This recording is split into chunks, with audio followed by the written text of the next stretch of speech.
ยังมีคราบเลือดยังอยู่เนาะนั่งตั้งขึ้นนี่เลยพ่อน้องโดยนั่งตั้งแล้วก็ห้อยแขนเสื้อขึ้นเทิงนะบ่โดยอ่าเป็นยังเพิ่นคือบ่ขอดอยู่เฮือนเนาะทักแหละบ่ฮู้แบบว่าเพิ่นทักเลยเด้เพิ่นฮักโดยย่านพี่น้องเอ้ยเนาะน้องเอ็มเด้ถ้าว่ามีสร้างครอบครัวมากะว่าสิเอาลูกจักคน4 คน4คนโดยอ๋อ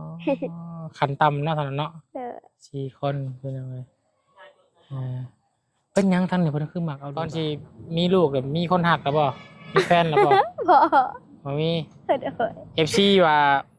บ่พร้าวเด้อบ่พร้าวให้น้องเอ็มมีแฟนเด้อโดยอย่าพร้าวสร้างครอบครัวให้อายุหลายกว่านี้ก่อนมีผัวมีแฟนน่ะแต่งงานแล้วบ่ได้อิสระได้แม่นบ่ไปเล่นจักปีก่อนน้องเอ็ม14อีกแล้วก็มาอาศัยอยู่เฮือนสาวแซ่เนาะโดยดีเด้อสาวแซ่เจ้ายังบ่มีผัวเด้ก็อยู่ได้มีแต่ผู้หญิงแต่ว่าเรามีผัวมามันก็สิต่างอีกเด้อเนาะโดยอยู่นำเพิ่นก็เกรงใจแล้วบัดนี้เนาะหายกันเกรงใจบ่อยู่นำเพิ่นเกรงใจอยู่บ่โดยเกรงใจถ้าเขาบ่ได้เฮ็ดเวียกหาย่านนั่นน่ะแบบอาศัยให้เป็นแบบนี้ครับเฮ็ดเวียกเอาเนาะโดยเฮ็ดเวียกพอได้เพิ่นบ่ให้ว่าแล้วเนาะโดยเฮามีเวียกเฮ็ดซอยเพิ่นก็แค่นี้เนาะแต่ว่าเฮาอยู่ลากอ่ะถ้าหดข้าวแล้วหาหน่อไม้หาผักขายแล้วแบบนี้สู้ๆเอาแล้วน้องก็เด้อโดยเป็นกำลังใจให้พี่น้องเนาะซอยเวียกซอยงานทางน้าสาวเพิ่นเว้ามาแล้วน้ำตามอเนาะเจ้าเนาะอยากให้เนาะโดยโดยมีความทุกข์ในใจอยู่บ่โดยทุกข์เรื่องหยังบอกกันเบาได้บ่ชีวิตทุกข์เรื่องหยังก็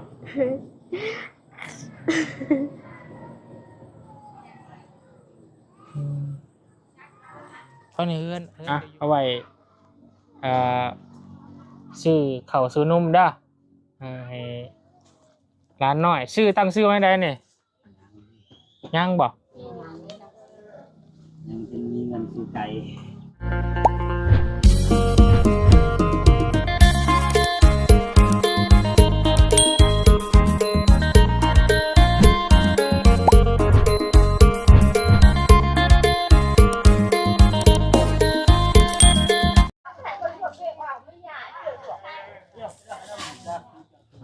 พี่น้องเลยเปิดจิบเปิดภาพออกมาเป็นภาพบรรยากาศช่วงแรกเรื่องวันนี้พี่น้องเด้อทางบาบุญ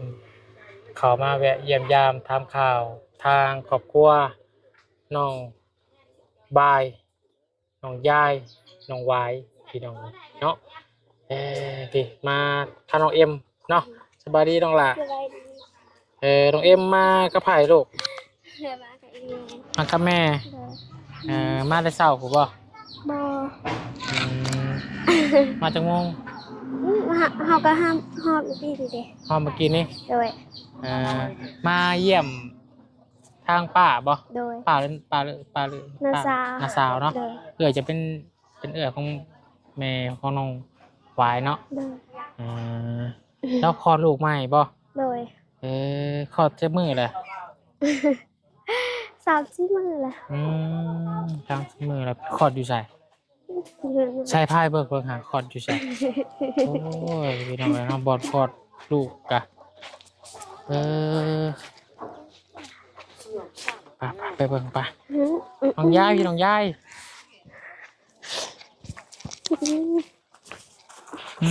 คอดอยู่นี่บ่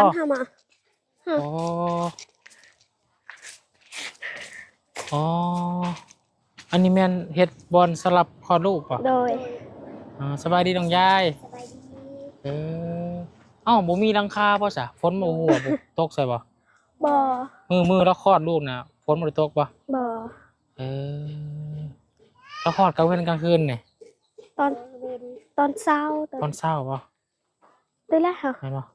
ตอนเช้าประมาณ 6 โมง แม่เจ้าเจ็บท้องจังมู 6 โมง เจ็บท้องออกเลยบ่ โดย ง่ายจังเนาะ โดย น้องเอฟมาทันบ่ บ่ บ่ทัน โดย เอ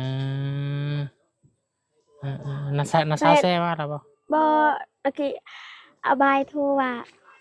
ไม่เห็นคนลูกแต่เขาไปหุดข่าวแล้ว พูดเข้าอยู่ให้นาซาแซ่บ่ โดย พูดจะลายแล้วบ่ สามเปล่า แชมเปา โดย เบิดแล้วบ่ โดยหมดเลย เข้าเบิดแล้ว ยัง ยังตัวมันยังบ่สุกบ่ น้องโดย พูดแล้วเมื่อเกี่ยวเขาซอยบุญนี่เด้อ โดย เมื่อกระดาษสาวแซ่เมื่อบ่เกี่ยวเป็นอยู่บ่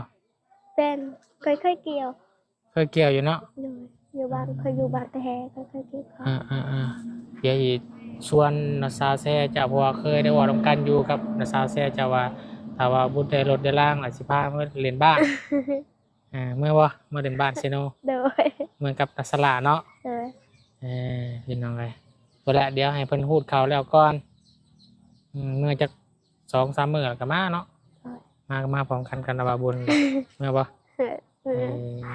โอ้ใช้ขออนุญาตเบิ่งนะพี่น้องเลยยังมีคราบเลือดยังอยู่เนาะนั่งตั้งเท่านี้เลยพ่อน้อง โดย นั่งตั้งแล้วก็ห้อย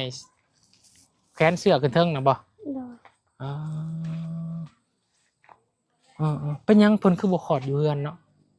ทักแหละบ่ฮู้แบบว่าเพิ่นทักเลยเด้ เฮือนฮัก โดย ย่าน โดย ย่านเฮือนฮักเนาะหรือว่าคาลัมบ่ โดยมันคล คาลัมเนาะ ำโดย ตอนนอนบ่ย่านมันฮักบ่ซะนะโอ้ยเรากับพี่น้องเนาะเฮือนก็เซมาตั้งแต่หลายปีแหละน้องเอ็มได้ซะบ่ได้ไปเล่นบ้านท่าแฮบ่ บ่ มื้ออื่นนี่อายจะว่าสิไปเข้าบ้านท่าแฮเขาได้อยู่ที่เนาะ บ่ฮู้เลย ฝนมันตก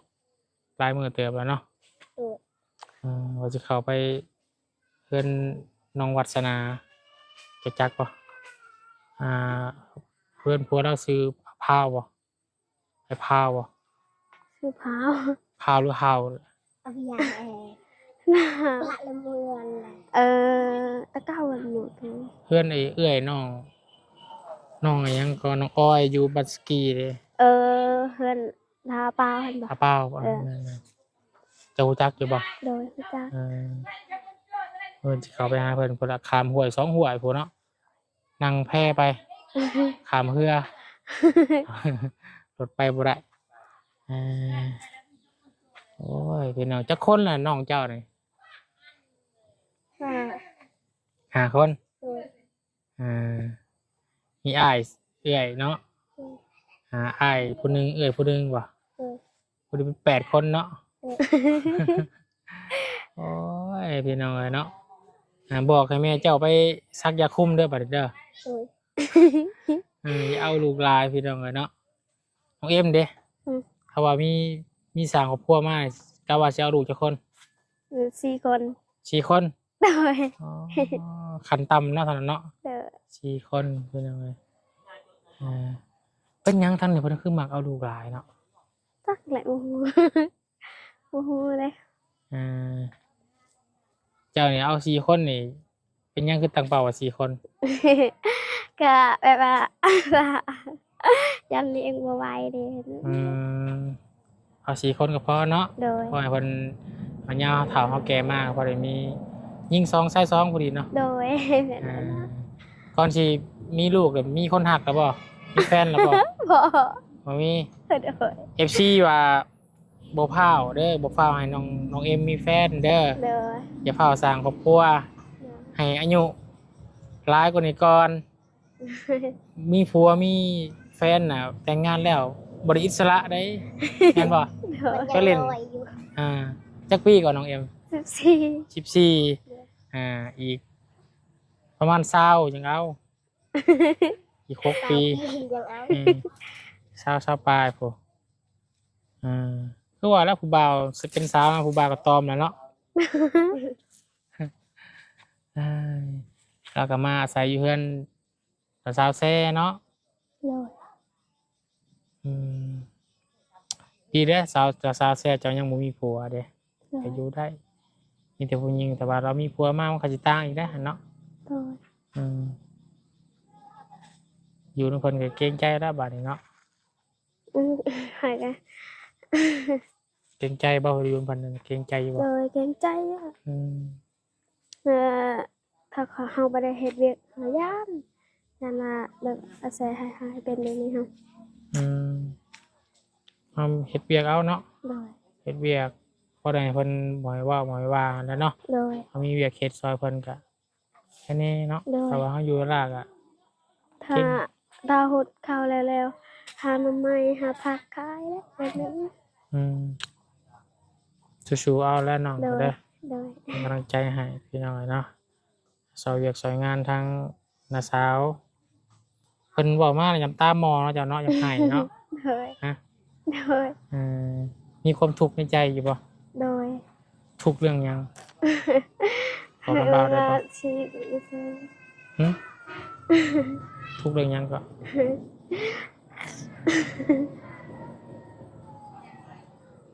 อืมเท่านี้เฮือนจะอยู่อาจจะอยู่กับเมียเราบ่ โดย เพิ่นเท่านั้นบ่ โดยและอายอีกคนนึง ฮะ อายคอยเป็นผู้บ่าวได้มันอยู่ อาจเป็นผู้บ่าวก็อยู่เนาะเพิ่นบ่ได้หนี่บ่คนที่เป็นผู้บ่าวน่ะเป็นน้องเราบ่ โดย อืม แต่เดี๋ยวนี้อยู่เฮือนเอื้อยไปแล้ว อืมอืมชีวิตของน้องเอ็มเพิ่นนี่ก็ใจต้นอยู่พี่น้องเนาะดุไปหาหน่อไม้ขายไปหาหน่อไม้กับแม่เนาะมาแล้วก็ให้แม่ไปขายเนาะ โดย อืม เนยไปขายแต่เฮาเฮ็ดกินและหนึ่งข้าวแกงหน่อไม้เป็นอันนี้นะ อืมสู้ๆเอาแล้วเด้อ โดย ได้ก็ดูไว้ให้แล้วเนาะตอนนี้เขาก็เอามาใส่น้ำเงินเป็นชาแซ่เพิ่นหาหน่อไม้พูดเข้าหยังซอยเพิ่นอืมก็จังได้ทราบเป็นยังไงเนาะเด็กเกิดมาเป็นแบบนี้แล้วก็ต้องหาเลี้ยงตัวเองเลี้ยงแม่อีแต่แม่เจ้ายังแข็งแรงเนาะ โดย อืมแล้วบ่ได้มานำโทรหาคุณเจ้าดอกบ่อาย บ่ อืม แต่อายคอยเป็นผู้บ่าวมันโทษ อืม มันโทษตลอดมันว่าแบบสบายดีบ่มันเป็นอย่างนี้ อืม มันว่าบ่ได้เป็นไข้ว่าบ่ อืม สบายดีแบบนี้ ถามว่าสบายดีบ่แม่เนาะ โดย จักปีแหละกูเป็นบ่าวอายเจ้า 16 17 อื ปี มกูเป็นอ้ายที่ว่าไล่เมียไล่จุมเจ้านี่จักปี นั่นแหละสาวมั่งนั่น อื แหละ ม บ่แล้วก็ เราได้ลูกจักคนล่ะ หนึ่ง ที่เพิ่นแฟนน่ะเสียชีวิตเนาะ โดย แล้วไล่ใหม่บ่ บ่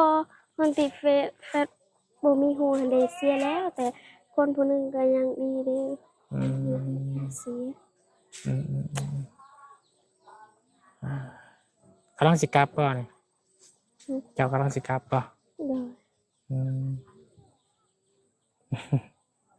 เอาน้องยายแล้วก็ซื้อขนมมาฝาก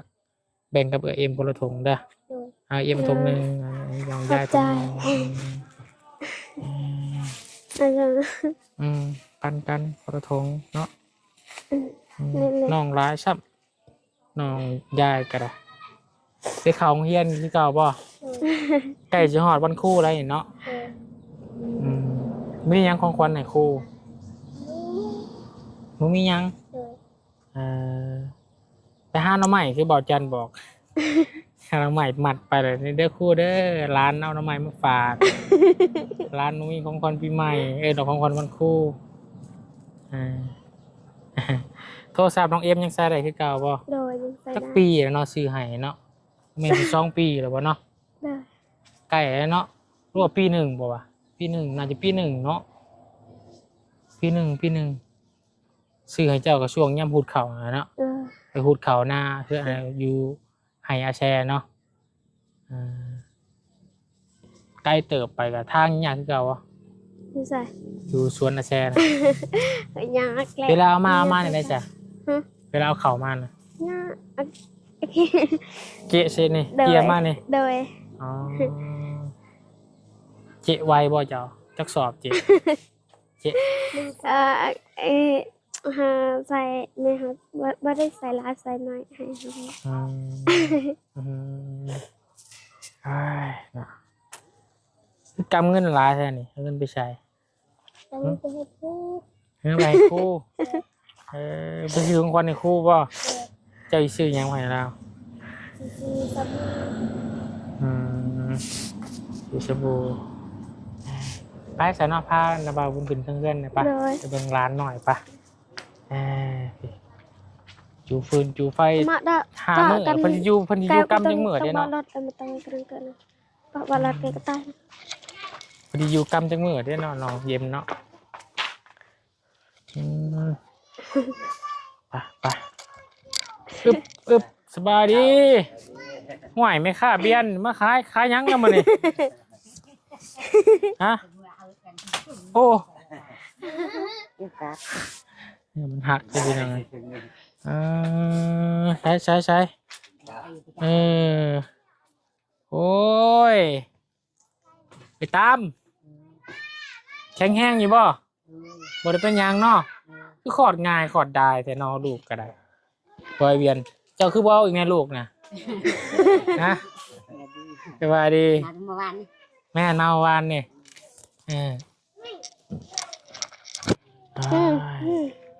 มาเยี่ยมเนาะเยี่ยมร้านเนาะจะไปอยู่คนเดียวกันนอนเฉยผู้หญิงผู้ชายได้ผู้ชายแล้วพ่อได้ไหมเด้อชาย2มาเนาะเห็นป่ะผู้ชาย2คนฮะ2คนเนาะผู้หญิง6บ่จักมืออะไรอยู่นี่3 มื้อนี้เนาะสิอยู่จักมื้อ เมื่อไรแห้งแห้งๆเนาะเจ้าได้อยู่เวลาอยู่กำจังมือ อยู่น้องเอ็มเนี่ย ๆเราก็3 มื้อ 3 มื้ออยู่หน่อยแท้ หุดเขายำหุดเขาเมื่อไรเขาหุดเขา ผ้าออกจากไพ่เราไปหูดข่าว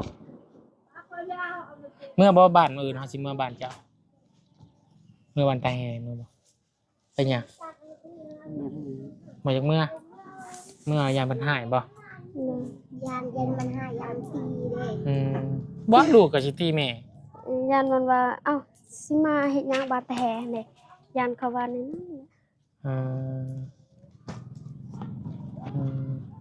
บ่เมื่อกับบ่เมื่อหาหน่อไม้ขายบ่มื้อนี้ก็ได้ ยืนนี่ไปนะ มื้อไปบางมื้อไปเนาะ อันเดียวไปพูดข่าวซ้ พูดข่าว3 มื้อละ3 มื้อมื้อละสอบบ่ ำ2 สอบ ได้2 สอบนึง 2 สอบ โอ้ยได้หน่อยแท้เนาะยังฮู้แล้วได้ครึ่งนึงแล้วบ่ยังอีกหลายบ่ หมดเลย หมดเลย ให้ที่เจ้าไปเด้มันแล้วแต่ให้อยู่ผู้อีกยัง บอลที่เฮาไปปีที่แล้วเนาะ โดย ตอนนั้นได้2 สอบนึง 3 เนาะปีที่แล้วก็ได้หลายกว่าหันเนาะ มันงามมันนี้บ่ได้งามเลย ปีนี้บ่งามเนาะ โดย ปีที่แล้วโอ้ได้หลายเด้หา6 สอบผมบ่อยากเนาะ อันนี้มันบ่ได้งาม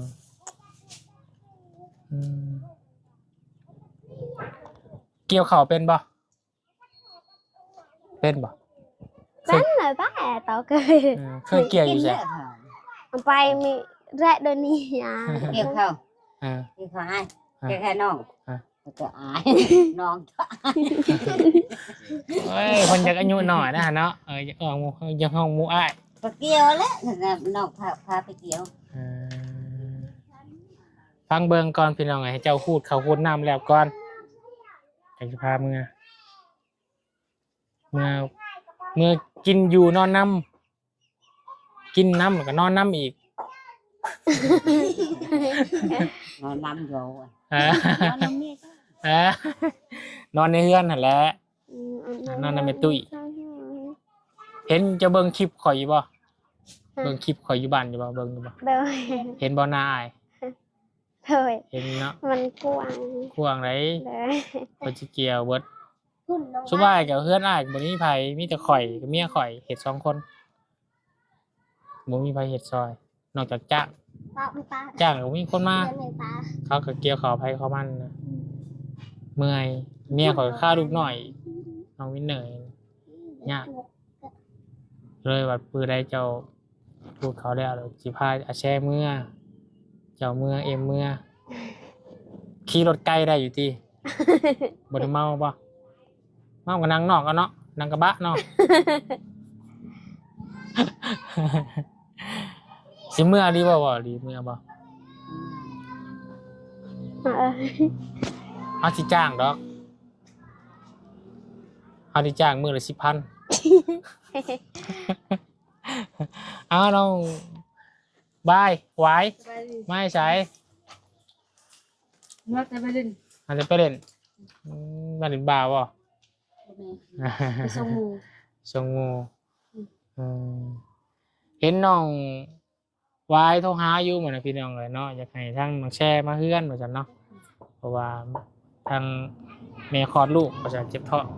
อะไรบ้าง ทำไมช่วยนะ สิพากันเมื่อแล้วบ่ ไม่ต้องไปตลาด จะนอนกันเมื่อแล้วเนาะ อ่ะ ใช่ผมมีหยังมาฝากจะไปน้องกันเด้อพี่บุญเอาเงินผูกแขนน้องร้านหน่อยเด้อเอาไว้ซื้อข้าวซื้อนมเด้อให้ร้านหน่อยชื่อตั้งชื่อไว้ได้เนี่ยยังบ่ ยังจะมีเงินซื้อไก่ ต้องถ้าว่าตั้งชื่อจำต้องชื่อไก่ให้เนาะ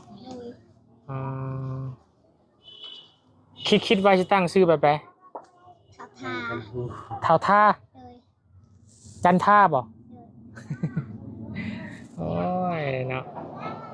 ท่าเด้ผู้ชาย2 คนแหละพ่อเด้อบ่เด้อเจ้าอีกบ่ไอ้บ่ ไอ้พันนึงมีเงิน อยากเห็นมันแต่อยากบ่มีเงินเนาะแพงบ่เห็นมันเนี่ย ได้3 ล้าน 3 ล้านเนาะทางเพิ่นก็อยากเฮ็ดมันแล้วพี่น้องบ่ไหวแล้วเนาะเพราะว่าลูกกะลาแล้วบ่มีเงินเลี้ยงเพิ่นเลยเฮ็ดมันในเพจอยู่ไสอยู่เซโปนเฮานี่บ่ สกุลก็ได้ 3 ล้านกีบเนาะ วางเงิน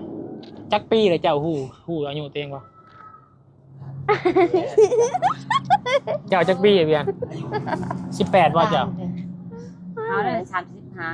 35 38แล้ว เอ้า35 36 37 ไปที่ 38 10เป็นน่ะนะ 40ปลายแล้วคือเบิ่งเจ้านี่ แน่นผมเนาะ 40ปลายเดือนนี่ประมาณอาแช่นี่สิประมาณ26 27 เรื่องแน่น 2อาแช่นี่ผู้ใดเป็นเอื้อยแช่ผู้นี้บ่ติดกับอาแช่น่ะ ใช่แค่กับน้องผู้ชายนั่นแหละ น้องผู้ชายเป็นเงือกอันเด ผู้ชายน่ะบ่ เลย อ้ายของอาแช่พุ่นเนาะ เลย อันนี้40อันนี้ประมาณ42อันนี้40เนาะที่ว่าอายุ18ซะแล้วเนาะหักหน้าตาเจ้าคือ18เนาะโอ้หยอกกันพี่น้องเอ้ยเนาะลูกเต็มบ้านล้านเต็มเมืองพี่น้องเอ้ยแต่ว่าเพื่อนเราก็ยังคือเก่าอยู่พี่น้องเอ้ยเนาะได้แต่เซาเกเรอยู่เนาะ นี่ เอามานอนไว้ซื้อบ่ได้ปลุกเพิ่นลุกเนาะปลุกเพิ่นลุกแน่ล่ะเสามานอนหลายเมื่อยเด้ จังยามใดสิปลุกเพิ่นลุกเพื่อนก็ได้พี่น้อง แล้วลูกผู้หญิงละได้ขะดองลายแล้ว ได้คาร้องลายว่าน้องเองใช่แหละได้น่ะเนาะ เช้าไป หน่อยย่านตะเลียนน้ำผู้บ่าวต้อยนั่นบ่ได้คาร้องเลย 30อันเด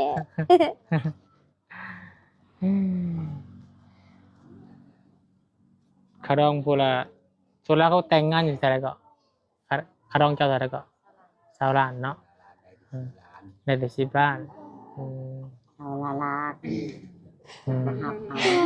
อาตายเป็นผัวกับเก้า บ่เป็นหยังเนาะมันกับ มันอยู่ต รอดชีวิตนำเขาได้อะข่าวหลาน อืม 50 ล้านเอ้ยล่ะ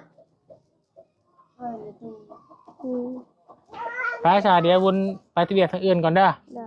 เมื่อไหร่สิมาเยี่ยมใหม่เนาะ ได้ สู้ๆเด้อเด้อหาเงินเฮ็ดมันบัดนี้เนาะ3 ล้านบ่พี่น้องเอ้ยป๊าดตุ๊เติบหนึงแล้วเนาะ5,000 บาทพี่น้องเอ้ยเนาะ ทำคุณนะครับจบแล้ว อืมฮักบ่แล้วหัวสิหัวล่ะพี่น้องเอ้ยจะคลอดอยู่เพื่อนน้องย่าว่าญาติเพื่อนฮัก ญาติแม่ใส่แห้งเบ่ง ดีเลยคอดคนก็ตกก็ยึด แม่นบ่เออคือคนผู้ๆได้จังได๋พี่น้องเอ้ยเนาะน้องทาเกิดวันที่เท่าไหร่ก็ วันที่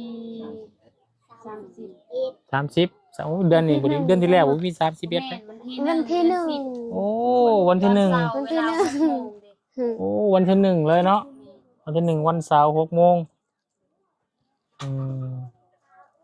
ถ้าจันทาเกิดวันที่1 โอ้ยพระอาจารย์นำบาไปทางอื่นก่อนเด้อดีๆแม่งเด้อสบายดีสบายดีสบายดีผู้สาวไปหาหน่อไม้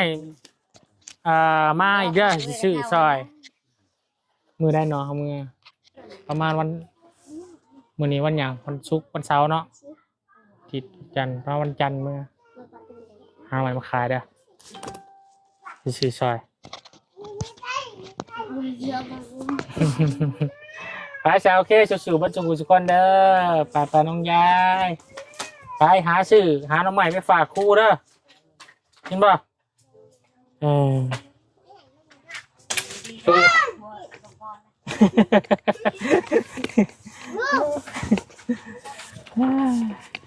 ไปโอเคพี่น้องเลยเนาะโอ้ย